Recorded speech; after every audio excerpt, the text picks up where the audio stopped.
할렐루야. 두 손 들고 할렐루야. 한 번 더 하겠습니다. 두 손 들고 할렐루야. 예. 네. 오늘 처음 보신 분도 있고요. 또 그동안 보고 싶었던 사람들이 같이 주님 안에서 만날 수 너무 좋습니다. 주님 감사합니다.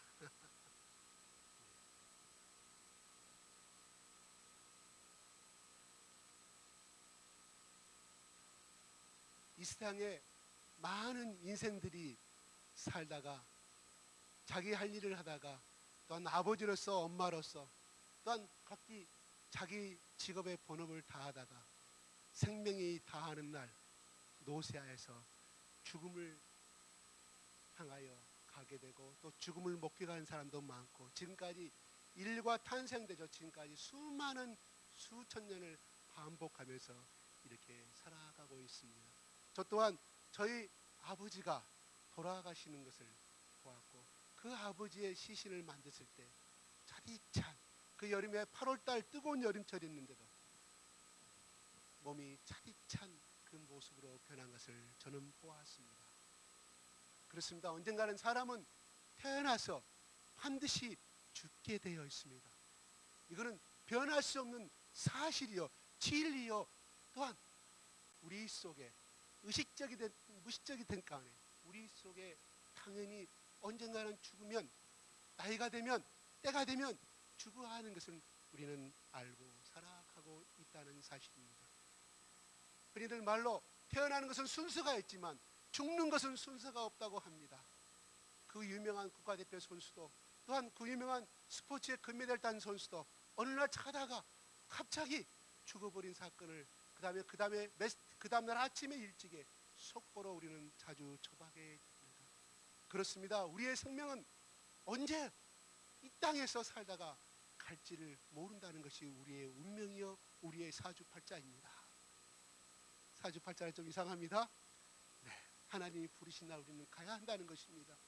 그런데 중요한 것은 한 사람은 같은 날 같은 시간에 죽었다 할지라도 한 사람은 천사가 와서 천국으로 데려가겠지만 또 어떤 사람은 우리는 흔히 말하는 죽음의 사자가 와서 저 어둠의 구렁텅이 속으로 들어가는 것을 그래서 교통사고 났는데 분명히 자기는 죽었는데 앰뷸런스가 오고 119가 오고 경찰이 왔는데 자기 시신은 처참하게 치여서 길바닥에 누워있는데 자기 몸이 분리되어서 공중으로 올라가더라는 것을 우리는 그 사람이 예수를 믿든 신앙이 없든 간에 또한 특히 불신자가 됐든 간에 살아나서 그런 이야기를 많이 들었을 줄로 압니다. 그가 그를 보았고 체험했기 때문에 그는 거짓말 없이 그것을 살아나서 고백한다는 사실입니다. 그가 무엇 때문에 누가 돈을 준다고 누가 그 사람을 알아준다고 그가 그런 거짓말을 고백하겠습니까? 자기가 생전 처음 생각지도 못한 그 경험의 세계를 경험하였기에 너무나 초자연적이고 너무나 초기적적인 사건이기 때문에 그는 담대하게 자기 부모와 많은 사람들 앞에서 간증을 하는 것을 우리는 보게 된다는 것입니다. 그렇습니다. 우리가 보이지 않는다고 해서 우리 눈에 보이지 않는다고 해서 그것이 존재하냐 존재 아니냐 존재가 아니냐고 판가름할 수는 없다는 것입니다. 분명 우리가 숨을 쉬고 있다는 것은 공기가 있기 때문에 그 오토라는 것이 있기 때문에 우리는 살아갈 수가 있다는 것이고 그와 같이 하나님께서 오늘 말씀하시는 마리아를 통하여서 성령으로 잉태됐다고 말합니다. 지난주에 말했던 것처럼 여러분 이 사실이 믿어집니까? 어찌하여 남녀가 결합이 안 됐는데 부부가 결합이 안 됐는데 아기가 탄생되고 잉태해지고 탄생될 수가 있다는 이 말입니까? 그래요. 우리의 논리와 우리의 상식으로는 있을 수가 없습니다. 그런데 중요한 것은 마태라는 사람은 2000년 전에 이거를 기억하면서 예수님은 동정녀 한 번도 남자와 관계를 갖지 아니한 처녀 속에 하나님의 성령이 그 아기를 예수 그리스도를 잉태시켜서 임신시켰다고 천사가 요셉에게 말하고 있습니다. 이 3살짜리 어린아이에게도 적어도 초등학교 1학년 막 입한 아이에게도 물어보면 이것은 상식적으로 거짓말입니다. 맞지가 맞질 않아요.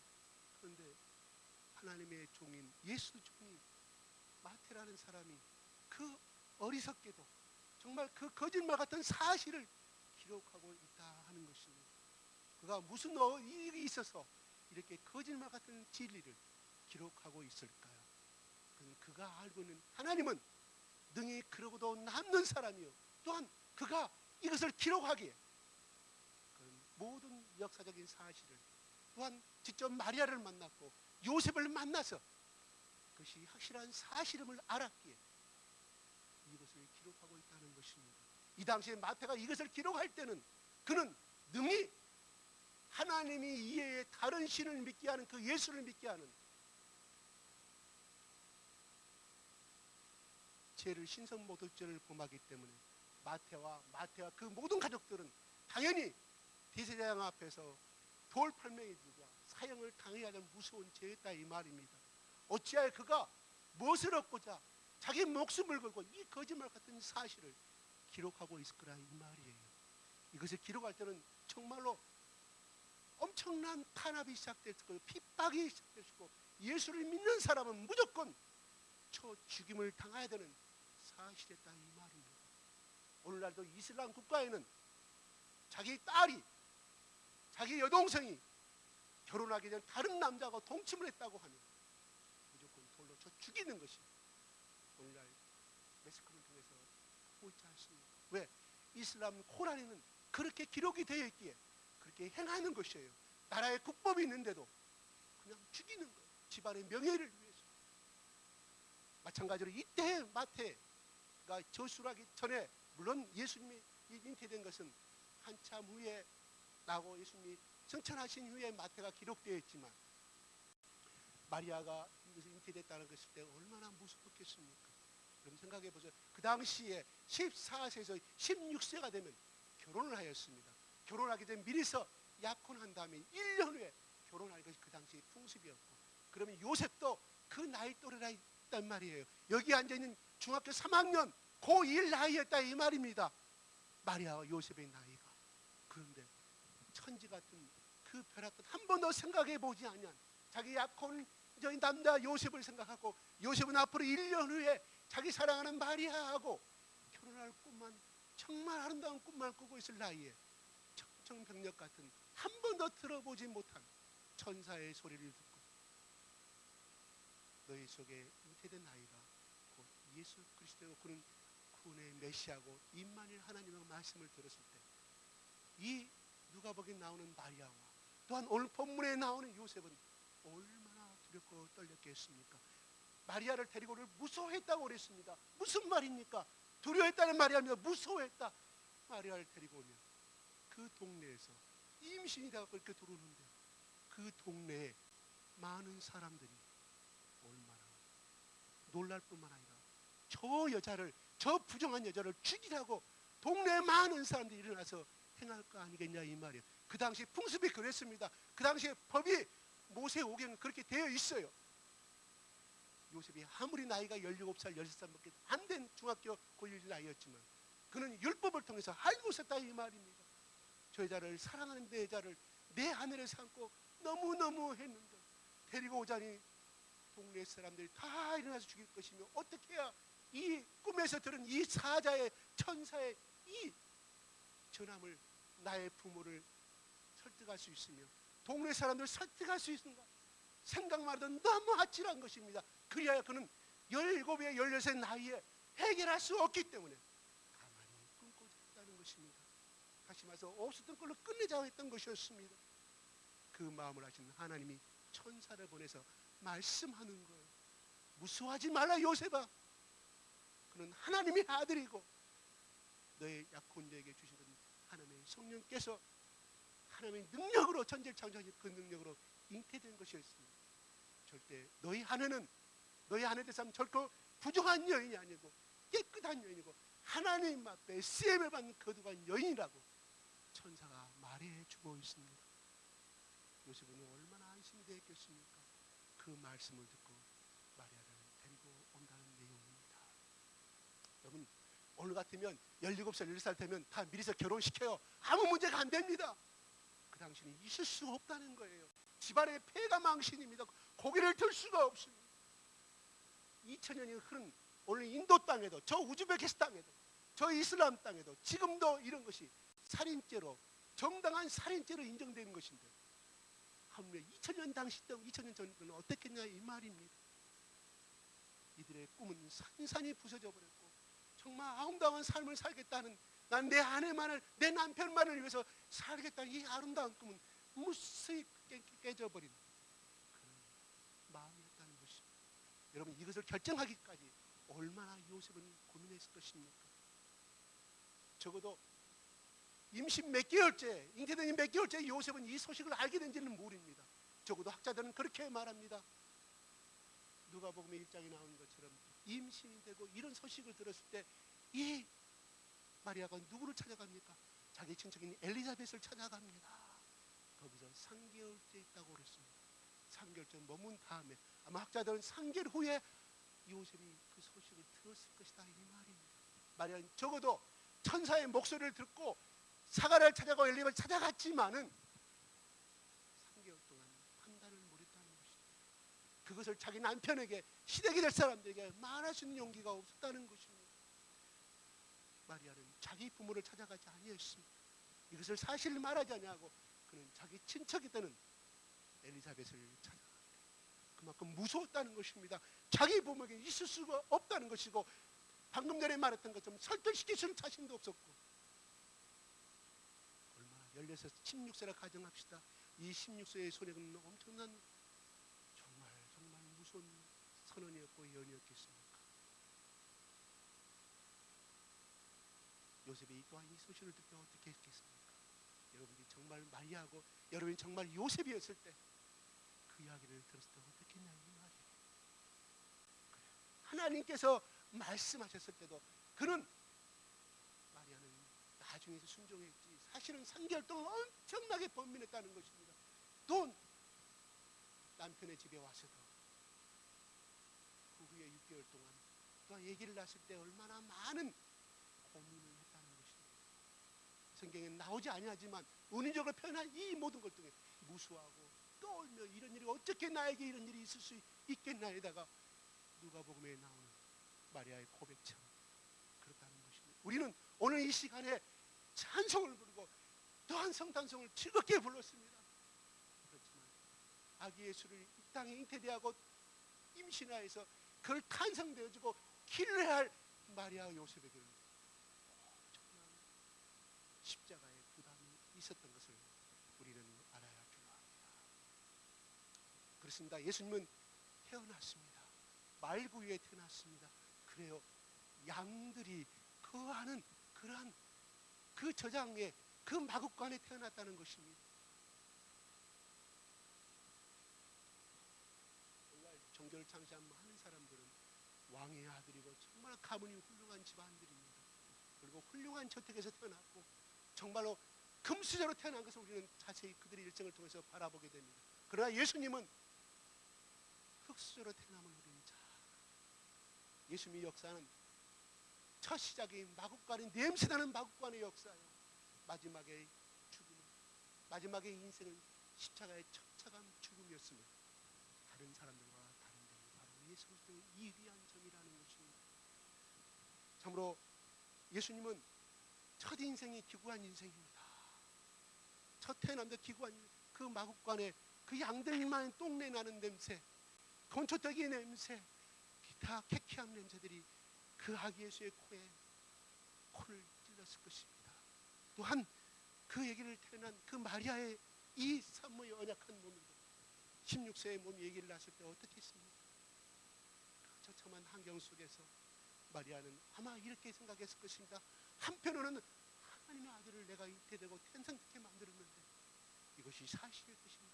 두 번째는 어찌하여 하필이면 예수님 나입니까?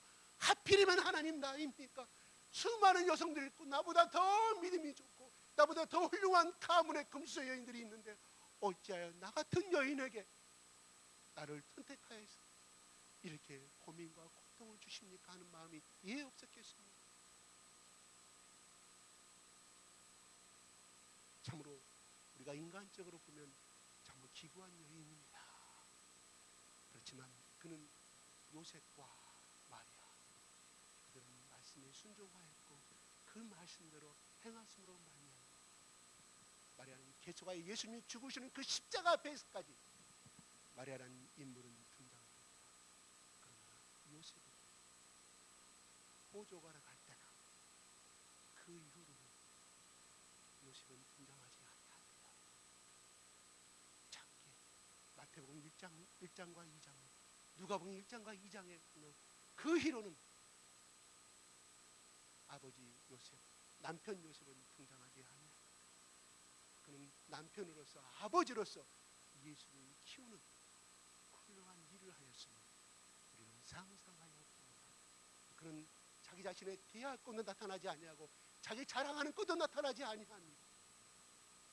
성경에서 살아가고 참으로 아름다운 인생입니다.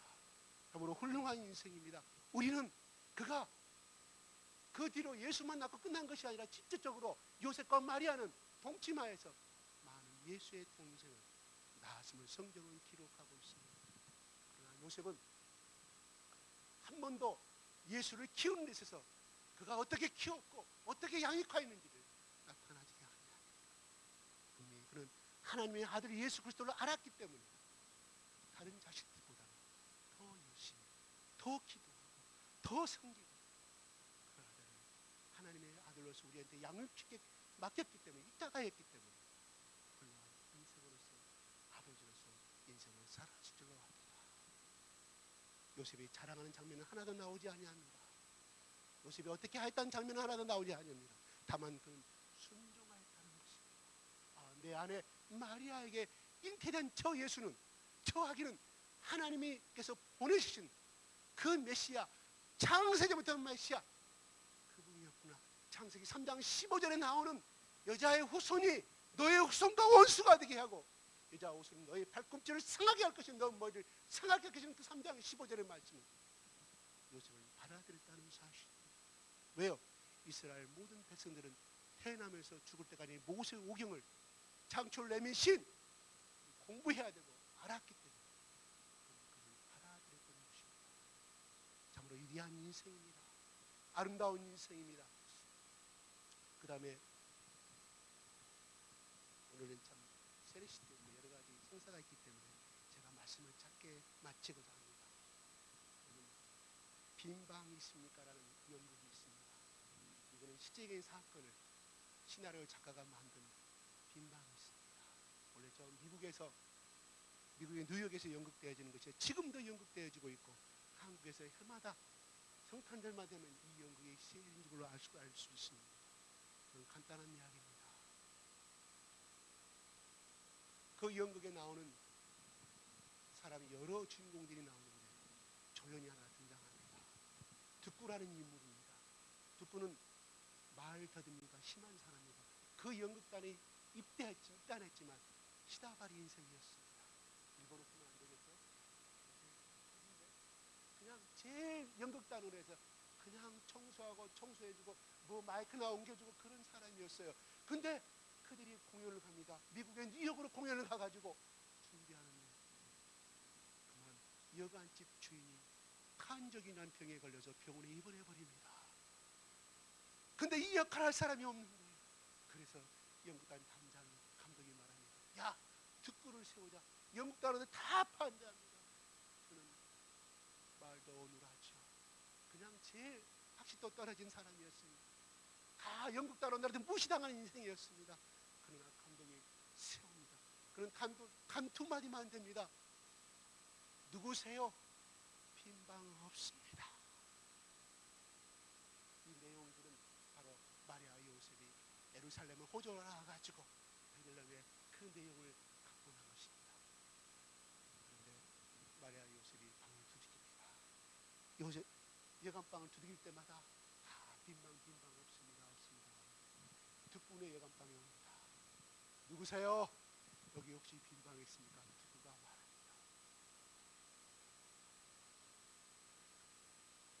득구가 말해야 할 것은 뭡니까? 빈방 없습니다. 끝나는 거예요. 자기 역할은 끝나는 거예요. 그 다음에 빈방 없다는 말 듣고 그 부분은 마리아 요셉은 어디로 가냐면 막과 가는 것이 그 연극의 시나리오입니다. 그런데 득구가 말합니다. 빈방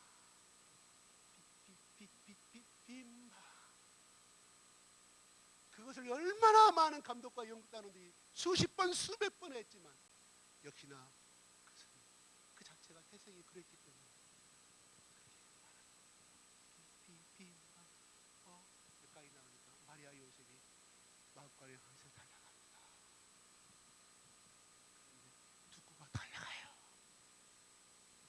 두 손을 맞고 빈 방이 있어요. 우리 안방에 빈 방이 있어요. 영국이 난리가 나는 거예요. 왜? 기분이 풀려버리기 때문에 난리가 나는 거예요. 아니 요셉과 마리아가 굉장히 당황하는 가운데서 그때 영국은 곧바로 소동을 해버린 거예요. 영국 대로 안 되겠다. 다시 조명이 켜집니다. 특구의 고백이 나옵니다. 하나님 죄송해요. 나 때문에 연극을 망쳐서. 그러나 하나님 나는 이 아기 예수가 그냥 저 냄새나는 마구간에 채울 수가 없었어요. 내 안방, 내 빈방, 내 방이 비어있는데 어찌해야 내가 그렇게 말할 수 있었습니까? 나는 예수님이 내 방에 태어나면 너무나 기뻐서 너무나 영광스러워서 나는 내 진심을 속일 수 없어 이렇게 고백했사오니 용서하여 주시옵소서. 울면서 그 연극은 끝납니다. 그래요. 누구는 진정으로 예수를 만난 사람이었습니다. 예수님이 이 땅에 오심을 성탄이 무엇인가를 아는 사람이었습니다. 그 연극단은 제일 시다발이고 제일 핫바리 사람이었고 한 번도 연극의 대사에 서본 적이 없는 정말 거기에서 있으나 마나한 존재였지만 그는 진정한 예수를 만났기에 비록 연극의 대사는 자기 역할은 그것이었지만 그 연극일 때 하나님이 성령께서 진심을 주시는데 그는 거짓말을 할 수가 없었어요. 주님 앞에 그렇게 고백했다고 주님이 내 땅에 내 방에 태어나시면 얼마나 좋을 것인가를 그는 생각만 해도 너무 기쁘고 너무 감사해서 그는 이렇게 고백할 수가 없었습니다. 그 연극은 끝나게 된다는 사실입니다. 그렇습니다. 오늘 예수님이 오신 날입니다. 2000년 전에. 그래 모두 다 들떠서 행사를 하고 선물을 주고받은 사실입니다. 중요한 것은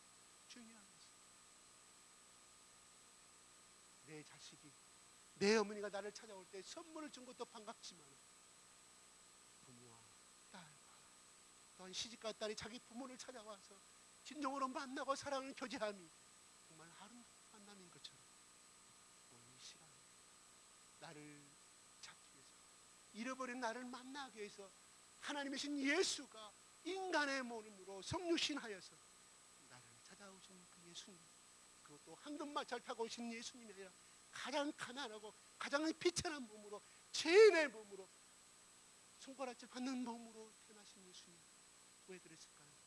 나를 찾으러 오시기 위해서. 그래야만 네가 나를 만날 수 있고 알 수 있기 때문에 예수님이 친히 그렇게 오셨다는 것입니다. 왜요? 나를 사랑하기 때문에 그렇게 오셨다는 것입니다. 오늘 말씀 임마누엘이라 하리라. 하나님 나와 함께, 이 말은 바로 하나님께서 아브라함의 시절에 아브라함을 부르시고 내가 너를 떠나지 아니하리라 이삭에게 야곱에게 하셨던 말씀입니다. 그 말씀이 바로 세월이 흘러서 2000년 후에 아브라함 부르신 2000년 후에 예수의 몸으로 육신의 몸으로 하나님이 찾아오셨다는 것입니다. 그냥 오신 것이 아니라는 것입니다. 가장 가난한 자의 모습, 인간의 제약된 모습으로 와야 네가 내 사랑을 알겠기에 나를 만날 수 있기에 내가 얼마나 너를 사랑했으며 내가 이 거지의 모습으로 가장 누추한 모습으로 가장 천한 자의 모습으로 왔겠느냐.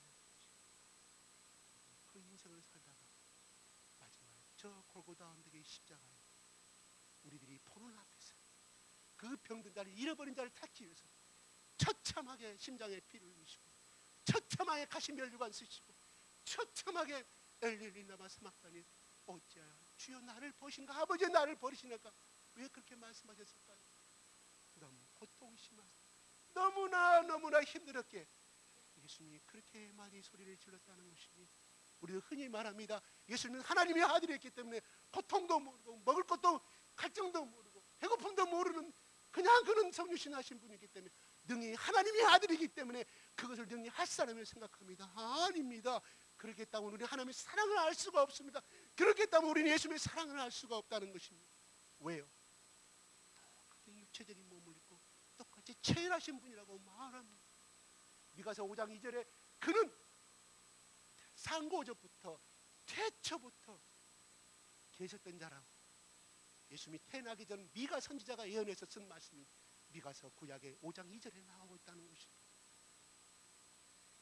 우리 예수님은 인생의 바닷물속 같은 인생, 이 세상 바닷속에서 그냥 살다가 쓰러져갈 먼지 같은 인생, 그냥 하나님이 돌아보지 아니하시고 하나님이 돌아보시고 예수 그리스도를 이 땅에 보내셨다는 것입니다.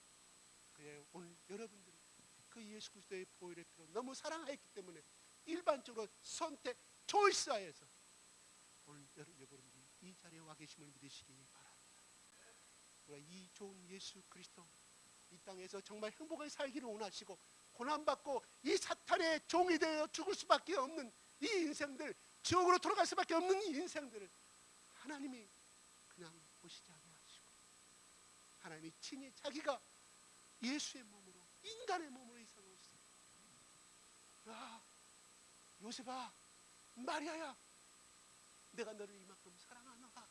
야, 샤로라, 내가 너를 사랑하노라. 내 생명을 죽이시면서까지 너를 사랑. 보라, 내가 33년 후에는 십자가에 죽는지 않은지 보라, 그 친구가 십자가에 죽었다. 우리는 이 예수를 믿음으로 말미암아 예수께서 사망과 사망의 법을 이기시고 사망의 권세를 이기시고 3일 만에 부활하였어요.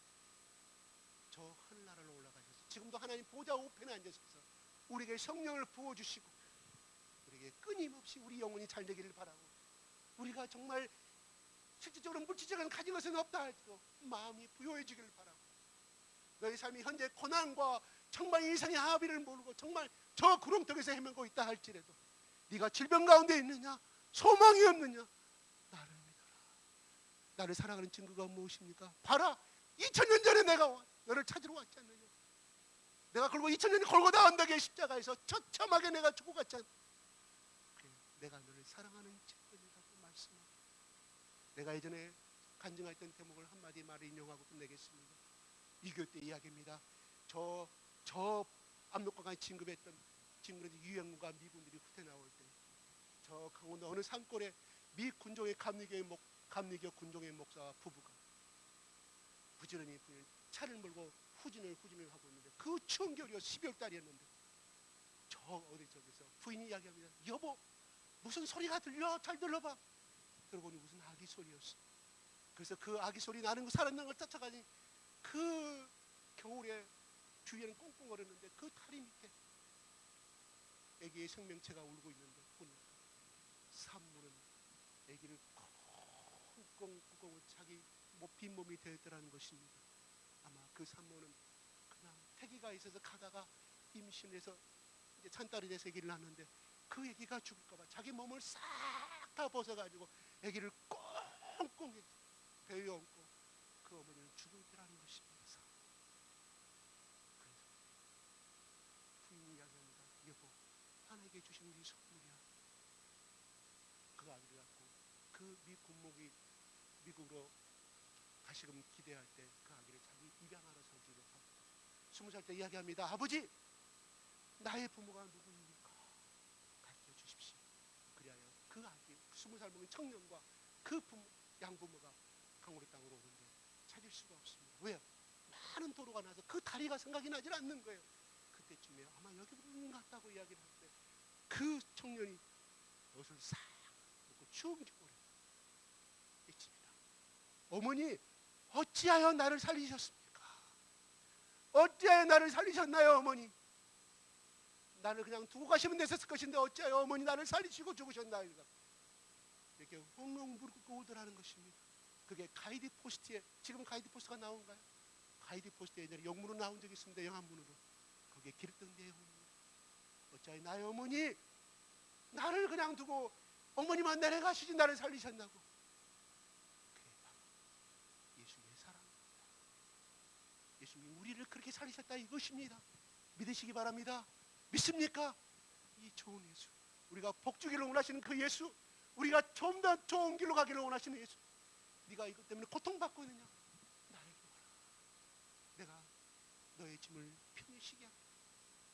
나에게 맡겨라. 그래야 너에게 참 평안과 기쁨을 주노라. 야, 누구야? 지금도 방황하고 있느냐? 나 예수를 믿어라. 너의 부모가 너를 인생을 책임지지 못하지만 나 예수는, 나 하나님 아버지는 너의 영적인 아버지이기 때문에 영원토록 아브라함에게 주셨던 함께 하시겠다는 그 하나님, 바로 신약에 와서 예수님을 말미암아 우리 가운데, 성령으로 우리 가운데 함께 하신다는 사실입니다. 믿습니까? 영원토록 함께 하신다는 것은 내가 죽음 위에도 함께 하신다는 것입니다. 죽음 위에도 함께 하신다는 거예요. 그렇습니다. 이거는 하나님과 예수님이 자기의 명예를 걸고 자기 자존심을 걸고 우리에게 약속하신 것입니다. 그냥 던지는 말이 아니라는 거예요. 자기 명예를 걸고. 여러분, 창세기에서 배웠죠. 그 약속을, 그 계약을, 그 언약을 지키지 아니하면 예수님도 하나님도 그 불길 가운데 나도 이렇게 다 죽겠다고, 이 재물처럼 나도 그렇게 죽겠다고 하나님이 자기 생명 걸고 우리에게 언약한 말이고 계약한 말이라 이 말입니다. 우리 예수님이 이렇게 하나님께서 예수 그리스도를 보내셔서 그 증거를 보여주시고 우리 가운데, 우리 같은 눈높이를 해주지 않으면 그를 받아들이지 못하고 이해하지 못하기 때문에 예수님 그렇게 말씀하셨다는 것입니다. 친히 오신 예수님, 그것도 부조가에서 예수님이 하늘로 올라가신 다음에 그것도 너무 함께 있고 싶어서 하나님 앞에 이야기합니다. 보혜사 성령님을 보내주셔야겠나이다. 그리하여서 2000년에 시작한 보혜사 성령님이 오늘 여기 앉은 여러분 속에, 여러분의 각자 심령 속에, 영혼 속에 성령으로 함께 하심을 믿으시기 바랍니다. 기도하겠습니다.